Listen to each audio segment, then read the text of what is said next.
오늘 본문 그들이 그에게 아무 이상이 없음을 보고 그를 신이라 하더라.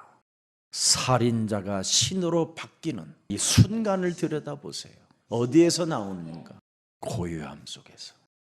여러분이 어떤 사건과 어떤 문제를 만나도 고요함 속에서 꺾을 수 있는 권세를 가지고 영적 대결할 수 있는 힘을 가진 자가 맞다면 살인자가 멋있는 신의 사람으로 바뀌는 겁니다. 사도 바울 전도자를 통하여 이루고자 하시는 하나님의 전도와 선교의 이 경륜 속에 마음과 생각을 담아 보십시오. 그럼 뇌를 통해서 여러분의 영혼은 바뀌게 됩니다. 276명은 자아 중심으로 살아가려고 하는 거짓된 가면을 쓴 자신들의 의가 단 0.01%도 없어요. 깔끔했어요. 전도자 바울의 명령에 순종할 따름밖에 없었습니다. 먹으라 하면 먹고 버려라 하면 버리고 닷줄을 끊어라 하면 끊고 뛰어내리라 하면 뛰어내리고. 그래서 예배는 인간의 사명이라는 겁니다. 강단의 메시지를 네가 듣고 보고 확인하고 네가 알았으니 그 믿음이 너를 구원하였음이니라. 이게 비밀이에요.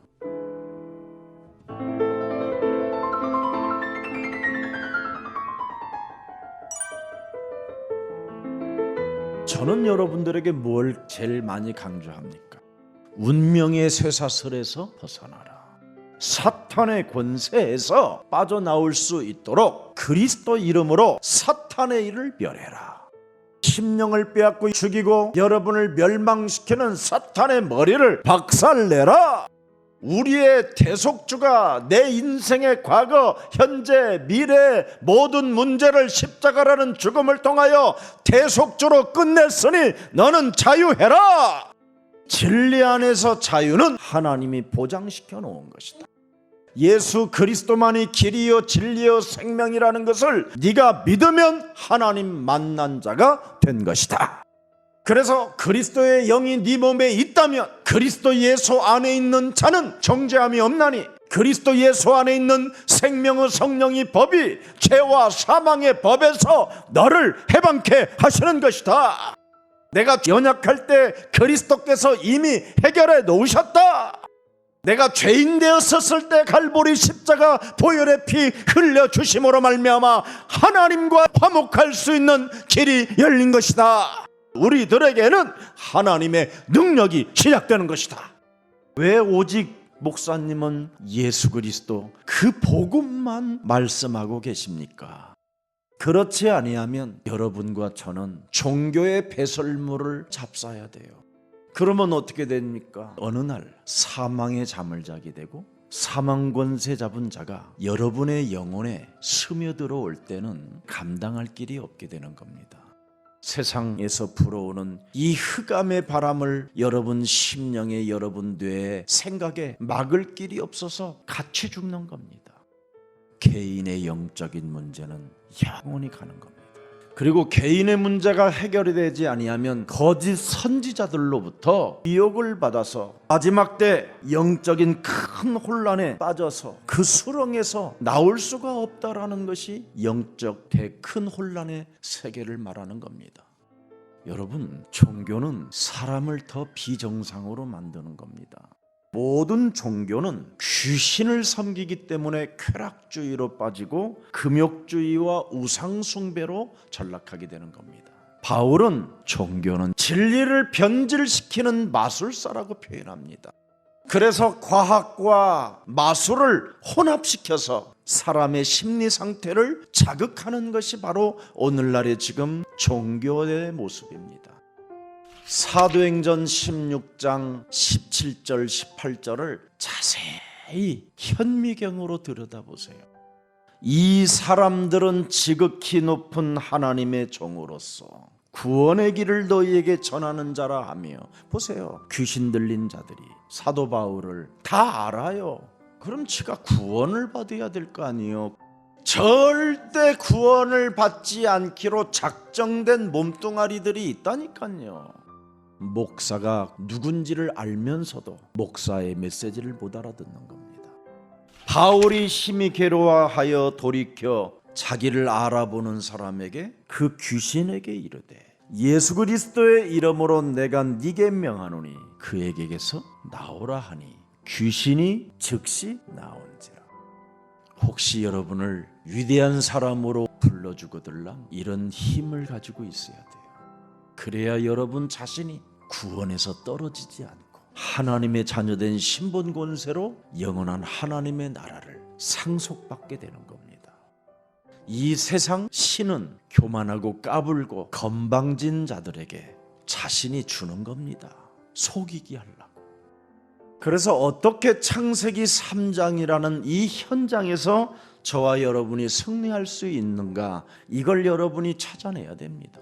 우리 인간들은 아담 하와로 인하여 하나님의 동산에서 퇴거 명령을 받고 추방된 자들입니다.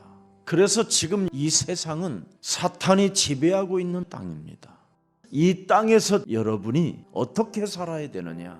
바로 창세기 3장 15절로 살아야 됩니다. 죽음과 부활을 통해서 들려진 창세기 3장 15절, 여자의 우선 메시아 그리스도가 배경이 되어줘야 돼요. 배경, 하나님의 배경. 일심 전심 지속 각인 뿌리 체질로 계속 이 속에 있어야 돼요. 모든 족속으로 제자를 삼아 가르쳐 지키게 하라. 이게 죽음과 부활을 통해서 우리에게 주신 영원한 하나님 나라까지 갈 수 있는 증표입니다. 이걸 영혼에 담고 마음과 생각이 각인되고 뇌까지 입력이 되어져 있으면 끝나는 겁니다.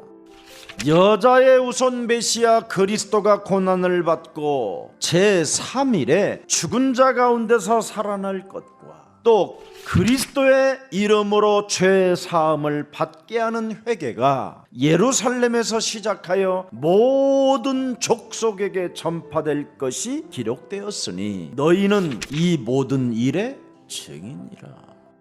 여기에 결단하면 죽은 자 가운데서 부활하시고 지금도 보좌에서 우리와 함께 하시고 보좌에서 통치하시고 만물을 다스리시는 그리스도께서 내가 들여다볼 것이다.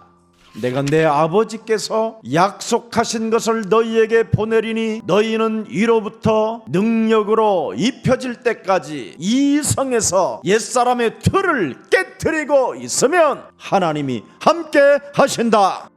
그 사람은 예수 그리스도만 사랑하게 된다. 네가 나를 사랑하느냐? 사랑한다면 나는 너에게 성령의 권능을 줄 것이다. 너는 땅끝까지 살아남게 될 것이다.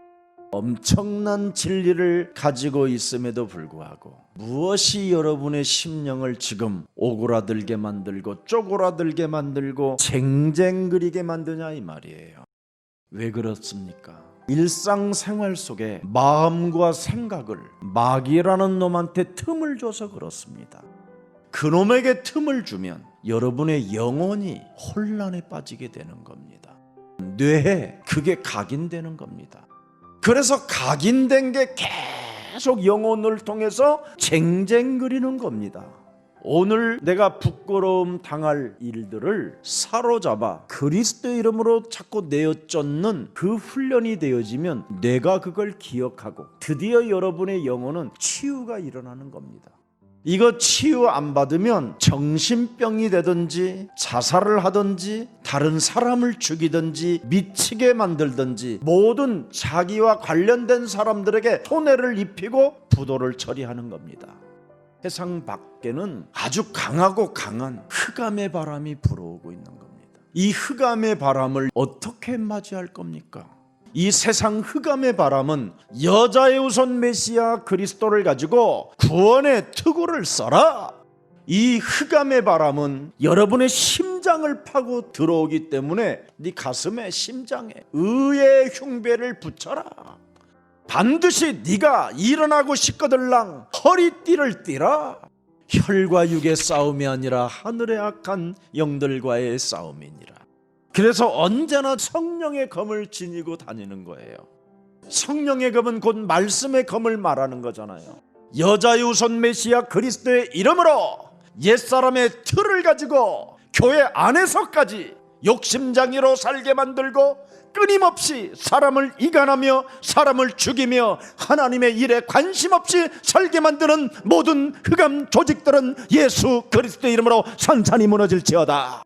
이것을 하면 할수록 여러분의 자손들, 산업, 가정이 점점점 아름다워지고 빛의 가정으로 역사하는 겁니다. 영접하는 자의 그 구별된 삶이 오늘 본문을 통해서 잘 나타났습니다. 요행을 바라보는 사행심으로 살던 그들이 드디어 회개의 역사도 일어났고요. 향락주의를 이용하여 인생을 살았던 욕심장이들이 모든 걸 버릴 수 있는 힘까지 얻게 됐어요. 지금 바울부터 276명은 자신들의 속에 작은 의 하나가 없을 정도로 통 그리스도 하나로만 채워졌다니까요. 사도 바울 전도자 한 사람을 통해서 생명을 보존받고 오늘 구조된 후에 알게 됐다. 그 섬은 멜레데라 하더라. 이게 키예요. 그렇게 인간이 몸부림쳐가지고 가보려고 했었던 곳은 가지 않게 되고 로마에 가장 가까운 섬에까지 도착했더라. 여러분이 목표를 세워놓고 간다 해서 되어지는 게 아니라 이 말이에요. 수많은 풍랑과 구원의 여망이 끊어지고 위협과 위기와 사건과 알 수 없는 큰 죽음 앞에서도 하나님의 섭리는 전도와 선교로 지금 움직이고 일하고 계신다라는 걸 너희는 명심하라는 겁니다. 마침내 사람들이 다 상륙하여 뭐요? 구조되니라. 다 사라져버리고 배도 파손되고 사람만 구조가 되니라. 예언한 그대로 성취된 거예요. 우리가 구원을 얻은 후에 이런 모든 것들을 알게 되고 생각하게 되고 마음에 담게 되고 영혼에 하나님을 사랑하게 됐다 이 말이에요. 그래서 로마를 가기 전에 마지막 테스트가 이 섬에서 시작된 겁니다. 자, 뱀에 물린 이 바울. 뱀이 물었는데 지금 뱀이 막 크게 움직이고 있는 거예요. 이때 소리를 지르며 바울이 벌떡 일어나가지고 막 오도방정 떨었으면 다 무너지는 거예요. 이게 구원받은 자는 내 자아가 없이 오직 그리스도가 나와 함께한다라는 그 진리가 영혼 속에 체질화되어지면 어마어마하게 고요하다라는 거예요. 참으로 어떤 현장에 앉아있던 나는 영적으로 뭔가 대결하고 있는 삶이 있는지를 여러분 점검해 보세요. 전도와 선교가 여러분 몸에 그분의 명령으로 각인되어져 있다면 언제나 나는 세상이라는 현장 속에 영적 대결 구도가 일어나야 되는 거예요. 그래야 마태복음 10장 1절이 여러분 영혼에서 솟구쳐 나오는 거예요. 더러운 귀신을 쫓아내며 모든 병과 모든 약한 것들을 고치는 권능을 이미 주셨느니라. 원수들을 제어하는 능력을 가지고 있다면 무엇이 오돌갑입니까? 이 세상에서 가장 기적 중의 기적이 뭔지 아십니까? 여러분 영혼이 평안한 것이 기적입니다. 어떤 누구로부터 사랑을 받고 사랑을 받지 못해도 고요함 속에 그리스도만 바라보십시오. 그러면 영적으로 위에 올라가 있기 때문에 이 세상 신이 여러분 앞에 무릎을 꿇게 되는 겁니다.